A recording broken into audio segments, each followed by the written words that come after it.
Just before we kick off today's episode of the Claret Blue podcast, we've got some exciting and important news to tell you about the show. As of today, our podcast will be hosted on the Global Player app.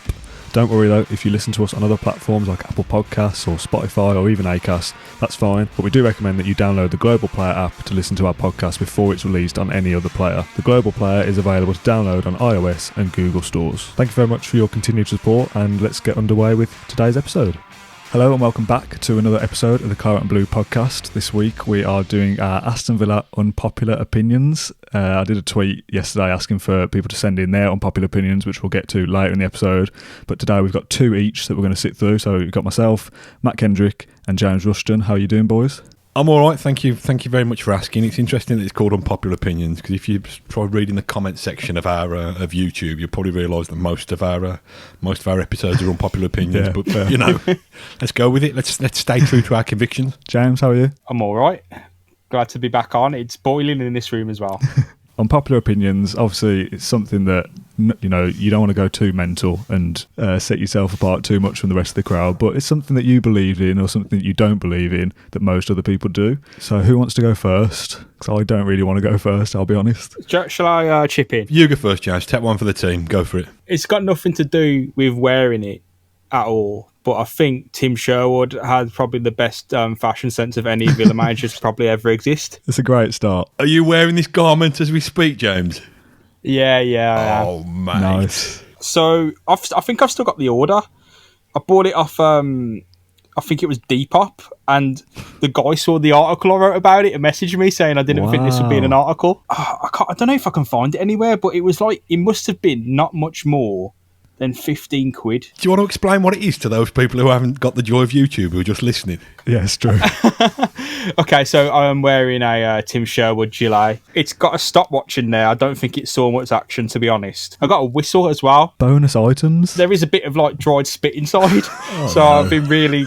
I'm not touching it. Mate, get that washed down immediately. It's like a holy relic, isn't it? It's not like it's not a positive thing. This is not a positive thing. Like, what I'm wearing is not a positive thing.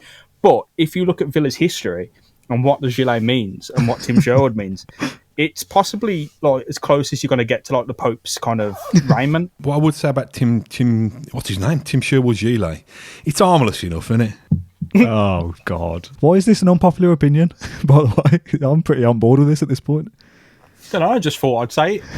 You just wanted to wear the coat, didn't you? I suppose if you're saying that it's the greatest fashion item, James, of an Aston Villa manager, who can we compare it against? Really, I'm just trying to think what managers used to wear down the years. My mind is kind of always stuck in like the recent times, and when you think of Dean Smith and Steve Bruce, who took a polo shirt into trackies, then they ain't got much going for them, to be fair. I always remember Bruce in the playoff final against Fulham at Wembley. I was going to say that. Wearing a short sleeve white shirt, and he looked like the coach driver. He didn't look like a football manager. He looked like he just looked. I mean, I think that's why he didn't get to it. You know, Villa were trying to force it to get to extra time. That's why they never got the equaliser in the end, because he wanted to get off. He got to get people back on the National Express coach and back up the M6. I think I agree. I don't think that is that unpopular. I think I agree with you. Now I've looked at some pictures. I think that's fair. Just thought I'd say it's the first thing I thought of. I was like, I've got to get Tim Sherwood in there.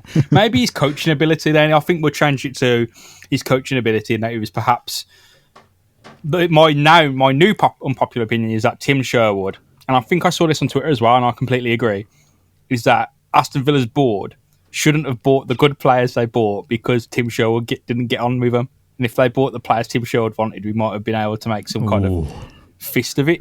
Are you saying that Tim Sherwood was actually a half-decent manager after all, but wasn't given enough time? Nah, not at all. I'm just saying that if they had fully backed him, not by buying all the wonderful players they did, if they had fully backed him in his plan, he'd have probably been able to make a better fist of staying up. I've come up with a working title for this segment on James's first unpopular opinion. Could we call it Gillette rather than Gilet, and then it can be Gillette, the best a manager can get? You having that? Oh, yeah, not bad. That. Oh, God. Do you want to go next, Matt? Because I really still don't want to go. You got to be brave eventually, Dan. But yeah, I'll go with my first one. I don't know whether my first one's. I think my first one might be more unpopular than my second one, but we'll give it a go. Okay. Allay, allay, allay is overrated as a chant.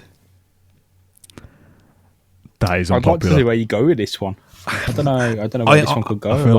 I feel like we should be asking questions here, James. Why is it? What do you mean? How is it overrated? Okay, you've got me already.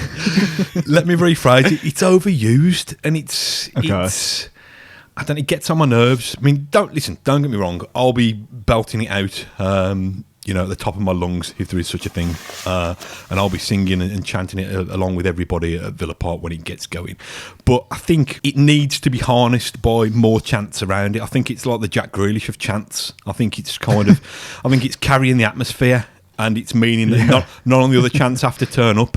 They're just kind of, do you know what I mean? They're just kind of putting too much responsibility on that poor chant's shoulders. But I just remember Villa Park in the olden days, and I'm talking probably back in the kind of glorious years of the mid-90s, and there'd be tons of chants, there'd be, every player would have a brilliant chant of his own.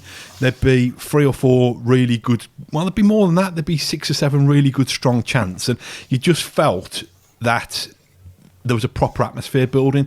I feel it just feels a bit forced. I don't know what more you want me to say. I think I've more than justified my opinion that it is used too much. It needs a support cast of greatest hits surrounding it. I don't mind it, but I'd probably like it more if it was a special treat rather than a regular staple. I'm not going to completely disagree, but I think there's a reason.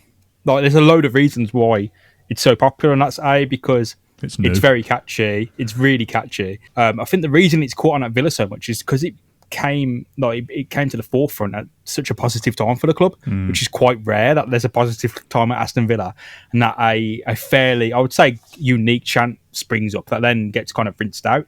But that was kind of it was a new chant for Aston Villa, and it comes up at I think the first time I heard it was away at Derby. I take your point about it being a new chant and it being associated with great times and easy to sing, but I'm a teenager of the 90s, and Saturday Night by Wakefield was new at the time. It was easy to remember. It got fairly basic lyrics, and it reminds me of a good time. It doesn't mean that I want to listen to it kind of ad nauseum every Saturday afternoon by 40,000 kind of people, 40,000 Brummies singing it. Do you know what I mean? I just think just vary it up a bit like my kind of 90s, my Absolute Radio 90s back catalogue is varied. That it would encompass Shed 7, Pulp, I don't know, Green Day. Just vary it up a bit. Just give us a little bit of Whole Tenders in the Sky.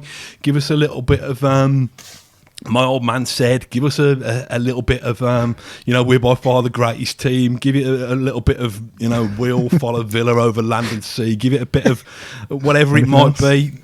Paul McGrath, my lord. Give it all that. Just vary it up. Just don't batter me over the head with it. Yeah, I think once you originally read out that title, LA is overrated, I was like, oh, no, where are we going with this? But I think overused is a better word. I think it's an unpopular opinion to say it's overrated. Yeah, overused maybe is a better word rather than overrated. And I do agree with some of the points you've made, but I like it, so I'm not having it. I'm not having your opinion that it's overrated. Fine, I'm going. It's going to be like that.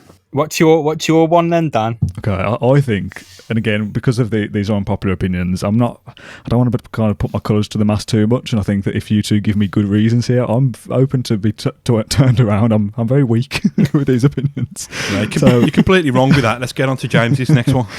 My first one is that the Holt End is better when you're not sat in it. I don't think that's an unpopular opinion, because I'd agree. Because most people, if you said, where would you like to sit at Villa Park or stand, they'd say Holt End. Everyone would say the Holt End. Whereas because I've always grown up sat in the lower Trinity, and I've had a season ticket in the same seat, I've always looked and watched at the Holt End and observed it when it's in full flow over the years, and kind of you get to appreciate how loud it is when you sit and look up at it. And obviously it's loud when you're in there as well. But I've only sat in there a few times over the years, and I always think obviously people that are in there will have their opinions of it as well, but there's just something about watching it in full flow, or watching a goal celebration, everyone kind of rises up together, and you being able to witness that, rather than when you're in it and a big flag goes over or whatever, you don't get to see it, or when that big flag comes down, you don't get to appreciate that much. When you're sat looking at the whole end, there's something about that that's special. What I would say, Dan, is it's semantics here, but when you said the whole end is better when you're not sat in it, I would completely agree with that. The whole end's better when you stood in it. Yeah, fair. when it was a standing terrace, and it was an absolute beast of a place. It was like a kind of moving, living organism, with a mind of its own. And even now, you don't want to sit down, do you? If you're in the Holt End, what are you going to do? Just sit and applaud politely, like you're on last nights of the proms. It is great, the Holt End, to see even now with it being an all seating stand, as a heaving mass of bodies when a goal goes in, or like you say, when the massive flag gets moved across. It's something that you probably can't quite witness it. You probably can't quite appreciate it if you're in amongst it. That's what I mean. Or you appreciate it in a different way. Yeah. Obviously, football is all about opinions anyway, and the people that have sat there for 20 years or stood there for 20 years would think, oh, what are you talking about? Like, obviously, there's no place I'd rather be than in the Holt End, because my experience is the opposite of that. I've never really sat in there, apart from a handful of times. I've always been able to sit and watch it. So, yeah, my unpopular opinion is the Holt End is better when you're not sat in it. All of my best Villa memories revolve around the Holt End, either being in it, but I think you've hit the nail on the head, because my best Villa memory involves Sean Malone. He's probably the only memory he ever had here. So him scoring like in the last minute against Fulham, and the game looked gone, like more gone than say even Sheffield United when it was 3-3. That game is gone, and he scores. I think it's to give Villa the win as well. I don't remember that. At first I thought it was a tie. This was ages ago, and I was sitting in the Whitton Lane stand on the floor, like on ground level in the first row, and you look up at the Holt End and you can really appreciate what happens when it goes off in there. Is it becomes not just like a monument, which is what it usually is. It becomes like a living thing, a mass moving towards goal, which is it is something to see. And I think it's paradoxical. It's like a bit of a paradox, because it can't be that without the people being in it. Yeah. But those people in it wouldn't be much to look at, would it? Is. Empty. It'd be a bit. Well, it'd be still architecturally a nice. I was going to say nice erection to look at them, but you know that's going to get clipped for other purposes. But what I would say about the Holt End is the experience of sitting or standing on the Holt End, as opposed to sitting or standing anywhere else in Villa Park.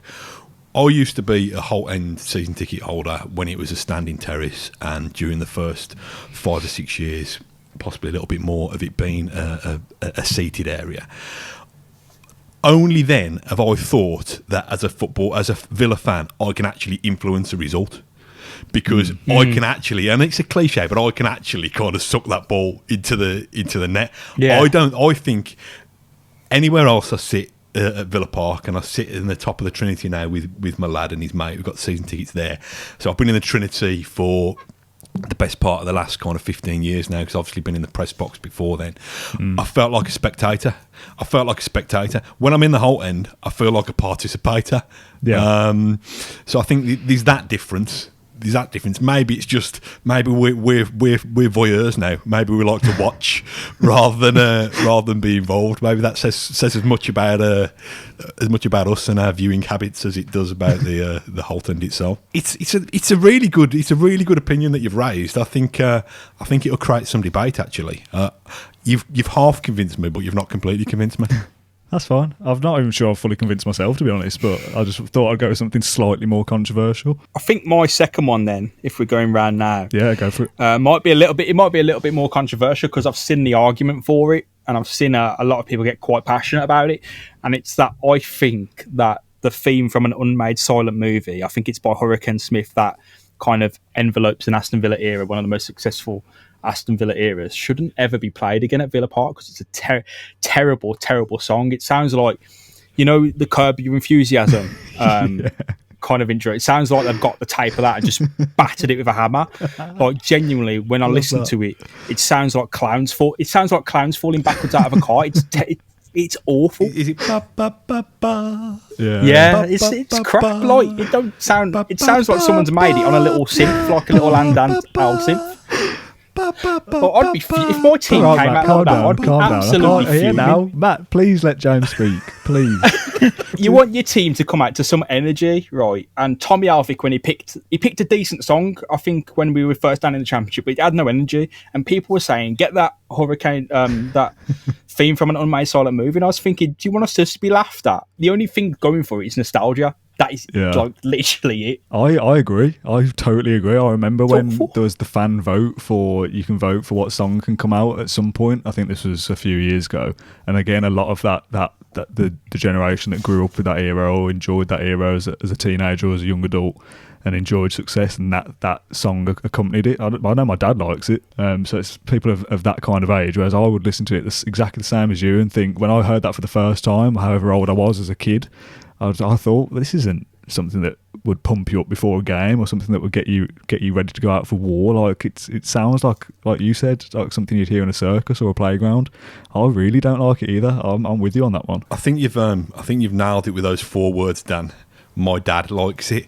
You know, what can you say about anything in life that's an endorsement? I'm not knocking your dad. I just mean dads in general, and I am one. You know, you don't really. If your dad likes it, you're probably not going to have it on your playlist, are you? It's just a weird song. I think you've nailed it, James. I think with a certain age group, that is a very unpopular opinion. I think for people of our age, well, Matt, you seem to be on board as well, and you're a little bit older, but definitely people of our age, they just wouldn't associate that with something that Villa would walk out to. And imagine like the player final against West Brom last year, and it's this big massive game, there's fire going off, and then we walk out to a song that sounds like a circus should be coming out. Like, it just doesn't make sense. I could never get on board with that. We'd have been beaten is what would have happened. Right, it's just, you have to set the tone coming through, right? You have to, the walk-up, so I know it was a big point in the Sunderland Till I Die, we all laughed at it because they made him look like a right idiot, Charlie Method. Yeah. But it does play such a valuable role, and it's an understated role. Me personally, I see like your Villa based in Birmingham, based in Aston, and one of the world's biggest bands is from there, and you're not even playing a song by them, like an energetic song to kind of go and face the opposition with. I just don't get it, man. I don't mind it as a piece of music that's associated with Aston Villa. I don't think it's a stirring piece of music that you want to whip up an atmosphere or to motivate your players. I think it probably just, its place is probably just sat upon 1960s, 1970s showreel clips of Aston Villa rather than something that's going to be cranked up full blast in the dressing room. Oh, I just don't like it. It sounds like if Tinky Winky from Teletubbies was a wrestler, this would be his intro music. Give older fans who are nostalgic about that a reason to listen to it, and the only reason is pulling on at half time when they're kicking that ball towards the target in the middle. That's it. That's the only time I ever want to hear it. God, I've never heard such venom from James Rushton about a song before. But there'll be a certain number of fans that watch or listen to this that'll be fuming at this now, going, I can't believe they're disrespecting the song that I associate with Aston Villa. I'm really sorry, but I really do think I'm right on this one. I'm not. I always pin my flag to my opinion and think it's right, but this one is like, there is no redeeming quality of that song whatsoever. An unpopular opinion for some, but on this podcast, I think you've nailed that one, James. That can go in room 101. Right, my unpopular opinion part 2 is this: David Platt is a legend. Yeah. Okay. Is that fair? I didn't see him play, but he was a very good player, wasn't he? What's the downside? Villa fans who don't like him tend to kind of airbrush out the fact that he was absolutely fantastic player for Villa, and instead of remembering what he was and what he did for Aston Villa, and let's not forget he was a significant part under Graham Taylor.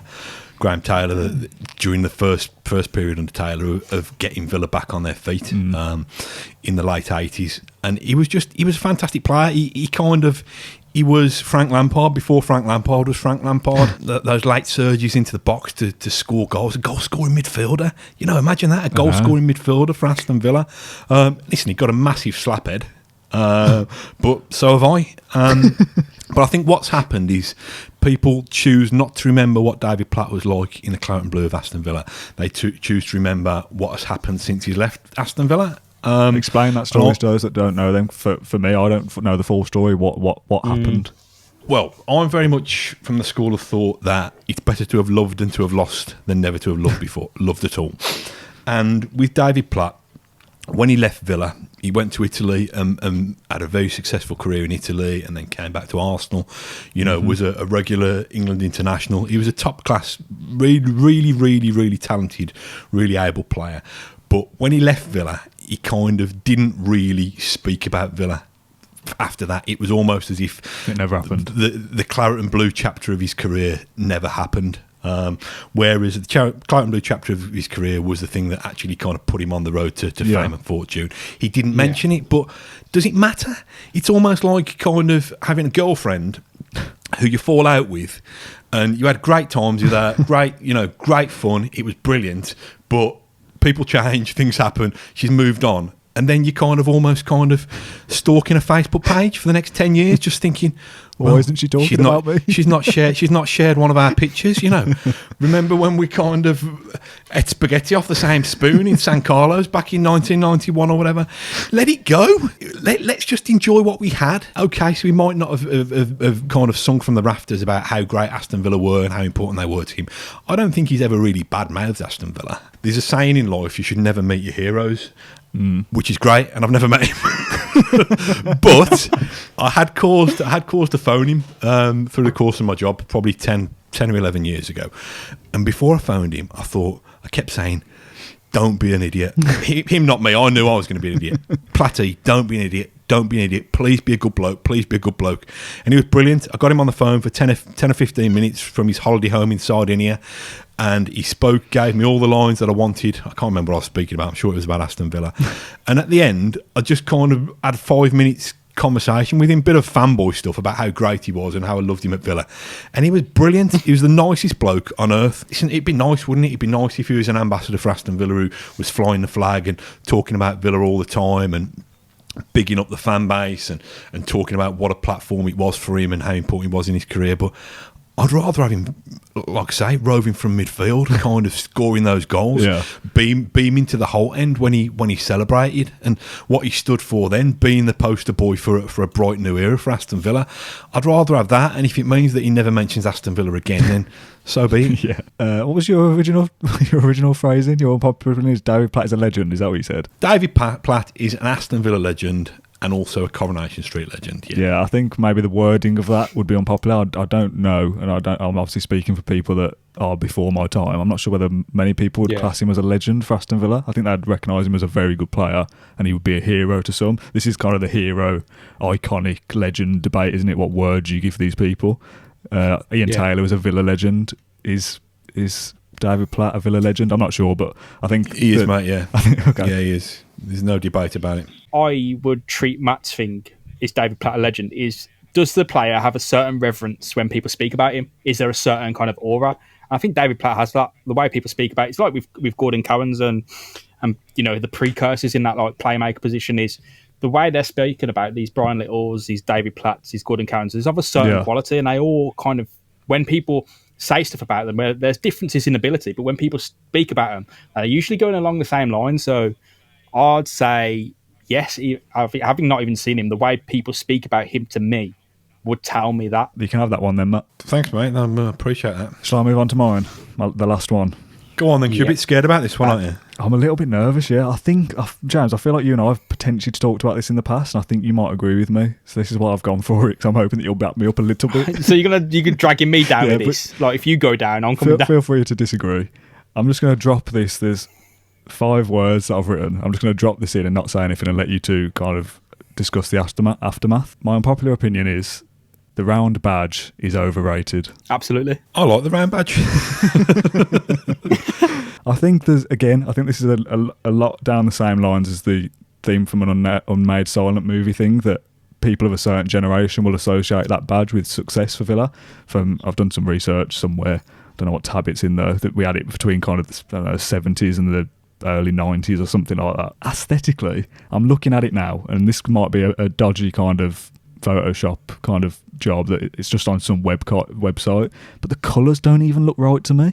Those colours aren't claret and blue to me. The claret is not claret, it's more like an orangey tan brown, and the blue is very kind of like almost the blue that I'm wearing in this shirt rather than like a sky blue. Quite pale. I understand that badge means success for people, and I understand that when you see photos of us lifting the European Cup, that is the badge you associate with it. I understand that. I'm not stupid. But aesthetically looking at it, I just don't like it. I don't like round badges in general either. I just think they look tacky.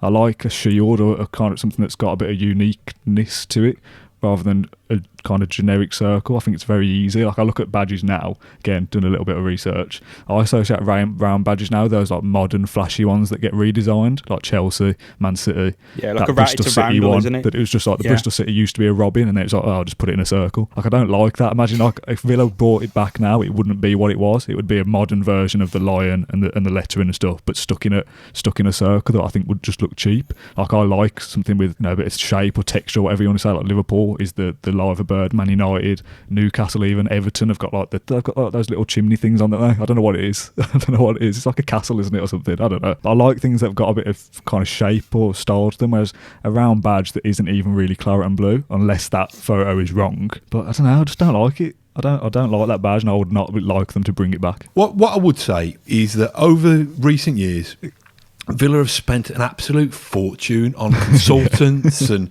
graphic designers and creative, outsourcing to these creative influencers and all this, just to get, what is it? I think it cost them about £2 million to remove the word prepared off a badge. Yeah. And you're thinking, I remember Richard Fitzgerald, who was very briefly the CEO, probably around 2007, 2008, had a big kind of fanfare with released the new badge that day. And I'll never forget, somebody, we put it straight out, we did a story on it. The first reaction we got was something like, it looks like a sick cat coughing up a fur ball, or something like that. And just think, again, it is a bit like me clinging to David Platt because of the Blue Peter badge.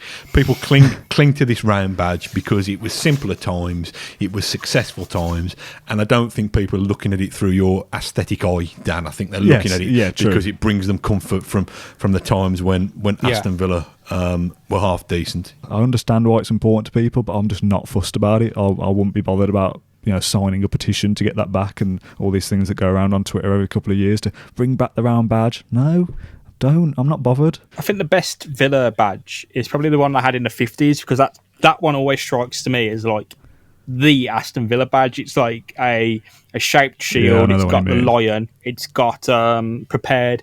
And there's even a different one. I think if you go through the crest history, there's one that doesn't have a crest. It's a lion and just AV underneath. And I think that one's pretty cool. It's the same. It's a nostalgia thing, isn't it? People want that comforting round badge. And I'm not against a round badge redesign. I just think in Villa's history, you have a few certain things that always crop up. And the round badge is only a small slice of that. So we don't necessarily need to go back to that as much as it's okay. I personally don't like it.